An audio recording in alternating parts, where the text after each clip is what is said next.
कि अगर कोई फ्रिज है, डीप फ्रीजर है, मैंने हर डिटेल दे दी है कि इसका इस्तेमाल सिर्फ सिंगल फेस में, थ्री फेस में कोई वजूद नहीं है इसका।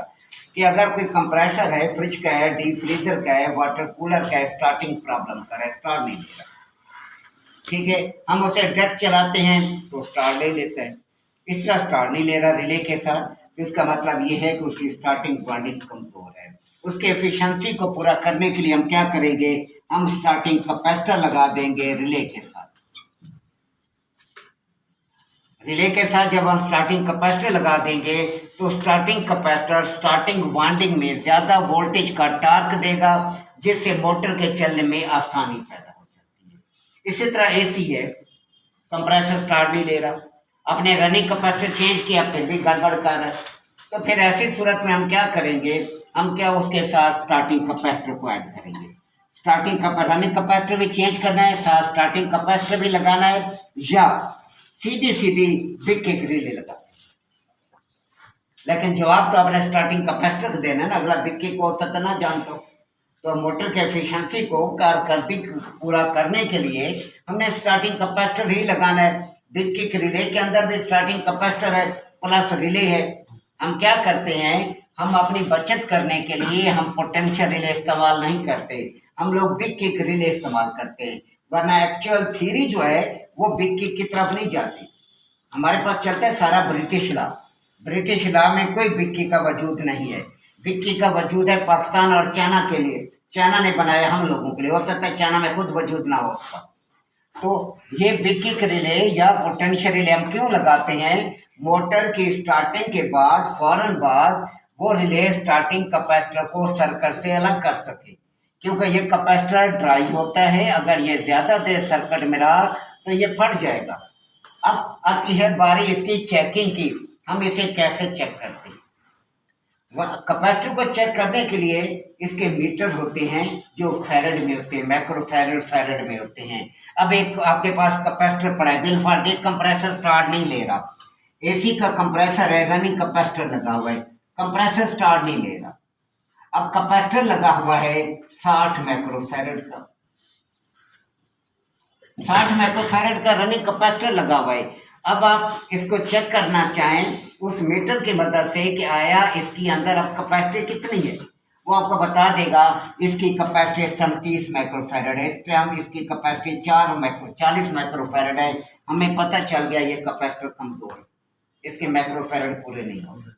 तो उस कैपेसिटर की मदद से आप इजीली उसके माइक्रो फैरेड मालूम कर सकते हैं, इस टाइम इसकी ताकत कितनी है। लिखा हुआ है 60 माइक्रो फैरेड, लेकिन जब उसे चेक करते हैं उस मीटर से वो बताते हैं सर इसमें ताकत 30 माइक्रो फैरेड है, 40 है या ये 0 है।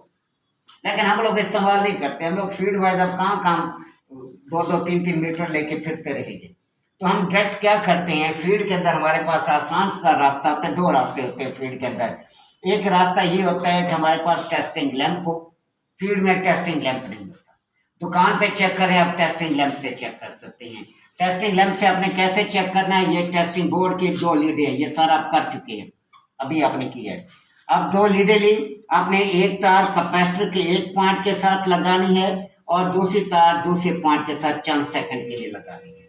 अब क्या होगा, इसमें इलेक्ट्रॉन स्टोर हो जाते हैं, इलेक्ट्रॉन स्टोर हो गए, फिर आपने इसको क्या करना है, स्टोर करने के बाद आपने इलेक्ट्रॉन को डिस्चार्ज करना है। हमने ये देखना है कि आया इसके अंदर मौजूद प्लेटों ने कितने इलेक्ट्रॉन को स्टोर किया है। तो फिर जब इस पॉइंट को आपस में मिलाएंगे तो क्या होगा, नेगेटिव और पॉजिटिव के इलेक्ट्रॉन आपस में मिलेंगे तो जोरदार गूंज की आवाज आएगी कैपेसिटर की कैपेसिटी के हिसाब से। तो अगर कैपेसिटर की कैपेसिटी के हिसाब से आवाज आप समझते हैं ठीक है, तो हमें मालूम हो गया ये कैपेसिटर ठीक है। अगर आवाज कम है इसका मतलब है ये कैपेसिटर कमजोर है, फिर हम कैपेसिटर को चेंज करते हैं।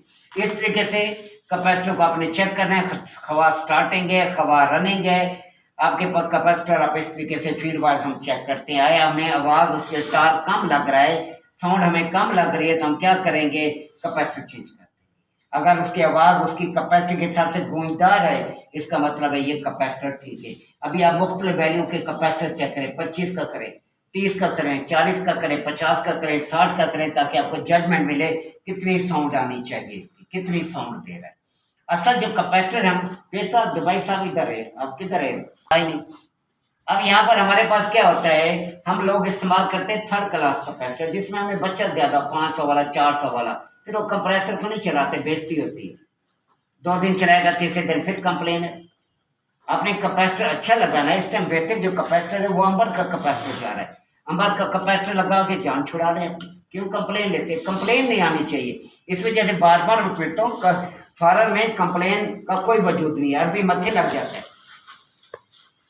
तो इस वजह से अपनी इज्जत अपने हाथ में है। इज्जत हमने असल काम होती है, इज्जत के लिए काम करते हैं। तो जहाँ इज्जत ना हो फिर फायदा नहीं है। तो इज्जत के लिए काम करना होता है, तो इज्जत के लिए काम करने के लिए क्वालिटी देंगे, रिजल्ट देंगे। तारे आप पाइप, जैसे ये पाइप है, बाद मैकेनिक देखते हैं, आपने देखे होंगे ऐसे तारे पाइप बेतुके लगे होते हैं, ऐसे टेढ़े मेढ़े जा रहे होते हैं, वो भेजती है। देखने वाला मैकेनिक भी कहता है। फिर लोकेशन भी देखी जाती है, आया यहाँ पर गुंजाइश है, हमारे पास पाइप को सीधा रखने की गुंजाइश भी थी, उसने तारे ऐसे पाइप ऐसे डाल दी, तो बुरा लगता है। ये आपका काम जब अच्छा होगा, अगला यार देखिएगा, यार इतना प्यारा यूनिट इसने लगाया, इंडोर है। हर आने जाने वाले बंदे की नजर पड़ती है। इंडोर तो घर के बंदे देखते हैं, लेकिन आउटडोर को तो हर कोई देखता है। तो इस वजह से जो भी काम करे, यहाँ आपको कितना इजी, 86 कितनी है, 25 कितना दे रहा है, ये अपनी जजमेंट अभी आपने लेनी है। आपने जब टच करना है, ऐसे बस ऐसे टच देना है, हटा। अब आता हूँ मैं कंबाइंड कैपेसिटर की तरफ। कंबाइंड कैपेसिटर के पर वाज़ेह तौर पर प्रिंट होता है, कंपनी की तरफ से प्रिंट होता है। ये पहले टॉपिक आप एसी का पढ़ के आ चुके हैं। तो इसके अंदर एक पॉइंट कॉमन का होता है, एक हाई का पॉइंट होता है और एक फैन का पॉइंट। ऊपर बॉडी प्रिंट है। अगर ये हाई वगैरह नहीं लिखा होगा, यहाँ पे लिखा होगा 1 नंबर पॉइंट, कॉमन का पॉइंट 2 नंबर, यानी कम टाट वाला पॉइंट। अब हमारे पास तीसरा ऑप्शन होता है कॉमन का पॉइंट, हाई का पॉइंट, लो का पॉइंट। कैपेसिटर के पर ये 3 चीजें होती हैं, या ये होगी या ये, तीनों नहीं समझ लेना, तीनों होगी, ये होगी या ये होगी या ये होगी। ये याद रखना आपका काम है कि क्या क्या ऊपर मेंशन है, अपने कैसे इसको लगाना है। हाई ज्यादा था, कॉमन ऊपर प्रिंट है। कुछ कंपनियां निशानी देती हैं, क्या निशानी देंगी? जो कॉमन का पॉइंट है उसके नंबर ज्यादा कर देंगे, जो से कम पॉइंट का नंबर है उसके नंबर और कम कर देंगे, जो और कम है उसका नंबर और कम कर देंगे। ज्यादा नंबर वाला पॉइंट कॉमन, उससे कम नंबर वाला पॉइंट कंप्रेसर का स्टार्टिंग, उससे कम नंबर वाला पॉइंट फैन का स्टार्टिंग। रनिंग हमेशा मेन से सप्लाई दी जाती है, हवा फैन की रनिंग है या मोटर की रनिंग है या किसी चीज की रनिंग है, मेन की सप्लाई से हमेशा रनिंग में सप्लाई जाएगी, और दूसरे पॉइंट से सप्लाई जो है वो हमेशा स्टार्टिंग में जाएगी। कैपेसिटर का दूसरा सिरा बिलफर्ज ये फैन लिखा हुआ है, तो इसका मतलब है ये पॉइंट आपकी मोटर का स्टार्टिंग पॉइंट है, ये पॉइंट कंप्रेसर का स्टार्टिंग पॉइंट है, मेन आपकी ये रनिंग है, यानी आपकी मोटर है रनिंग में और स्टार्टिंग पॉइंट है। मेन से तार जो आ रही है, मेन की यहाँ से रनिंग जाएगी और यहाँ से आपकी स्टार्टिंग जाएगी। इसी तरह यहाँ से कंप्रेसर की रनिंग जाएगी, यहाँ से कंप्रेसर की स्टार्टिंग जाएगी। ये चीजें अपने ध्यान में रखनी होती है। जहाँ भी मेन आएगी वो पॉइंट हमेशा जो है वो रनिंग का बनेगा। अब इसकी अशकाल की बात आती है। अब इसको अशकाल आप इसकी क्या देंगे, आप किस तरीके से अशकाल देंगे इसकी आप बस। और जहाँ तक बड़ा ऐसा ऐसा चलना होता है तो ये क्योंकि बेसिक है, बेस समझ आ गया तो फिर कोर्स आगे मसला नहीं रख, या दो पॉइंट पे खड़ा। अब टेस्टिंग लैब ले लें या सॉकेट ले लें। आपने एक तार, ये परमानेंट तार नहीं है, आपने आर्धी तार लगानी है, एक को परमानेंट कर दें, एक को आर्धी लगा दें, ऐसे टच देना है। इलेक्ट्रॉन इसके अंदर स्टोर हो गए। अब आपने इलेक्ट्रॉन को डिस्चार्ज करके देखना है कि आया इसके अंदर करंट की क्या कैपेसिटी है, कितना करंट इसने स्टोर किया है। नेगेटिव ये पॉइंट आपस में मिलाएंगे तो देखें कितना स्पार्क हुआ है। तो ये कैपेसिटर का चार्ज होना कहलाता है और ये कैपेसिटर का डिस्चार्ज होना कहलाता है।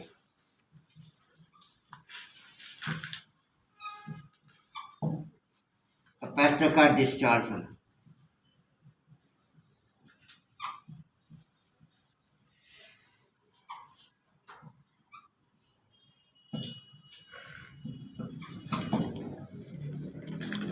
अच्छा ये बना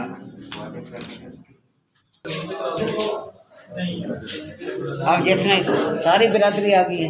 ऐसा ये तेल नजर आ रहा हो ना, ये एल, तो हमें दूर से पता चल गया ये फारिग है, इसको हम साइड पे वैसे कर देंगे। आयल नजर आ जाए तो सामने खत्म है। इसको खोल उतारेंगे आपस में टच हो जाएगी। सीरीज में लगाओ सर पहले। डेट लगा दो डेट। अब ये देखें, एक मिनट अभी ना लगाओ। अब इसके अंदर सब जाने दो जाने दो। अब इसके अंदर पहले तो आपको वैल्यू देखनी चाहिए, ये रनिंग कौन सा है, स्टार्टिंग कौन सा है। हमें इसके वोल्टेज देख के बैरोनी खोल हम देख के हमें पता चल जाता है ये कौन सा कैपेसिटर हमारे पास मौजूद है। तो ये हमारे पास क्या कह रहा है, ये कितने इसका है, माइक्रोफैरड का है 50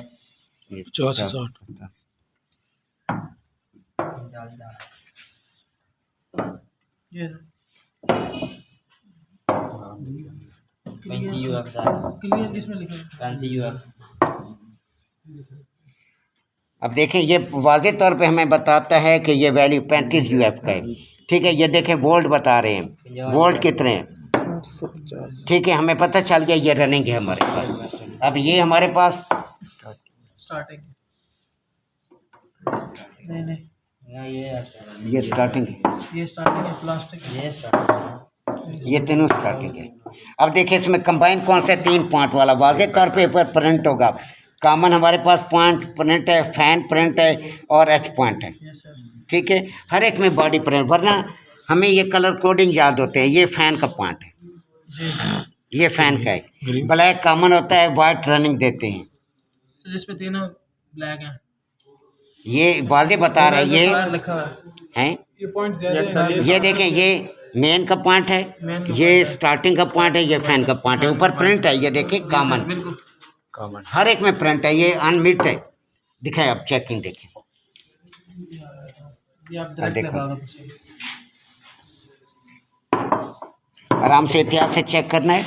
अगर जो स्पार्क मारा वो समझे कि शॉर्ट है, स्पार्क जो मारे वो समझे शॉर्ट है।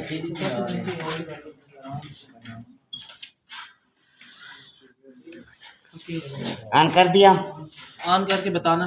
कर दिया बस आपस में मिलाएं, तारे शॉर्ट करें। बंद कर दो सर इधर से। हाँ बंद कर दें। ठीक है, अब इसका टार्क आपने देख लिया कितने माइक्रोफैरड का है। ये टार्क आपने देखा है, अभी ऑन करो। चल इसका टार्क ज़्यादा है, इसका टार्क ज़्यादा है। ऑन ही है स्विच। ठीक है, बस बंद कर दे।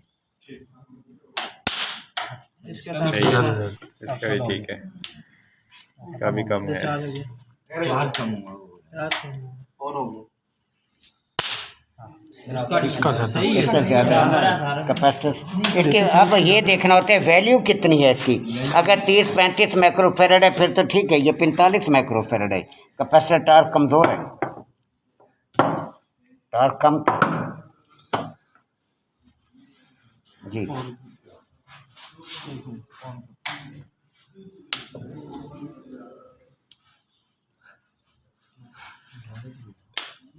ये शॉर्ट ये स्पार्क मारा है, ये कमज़ोर है।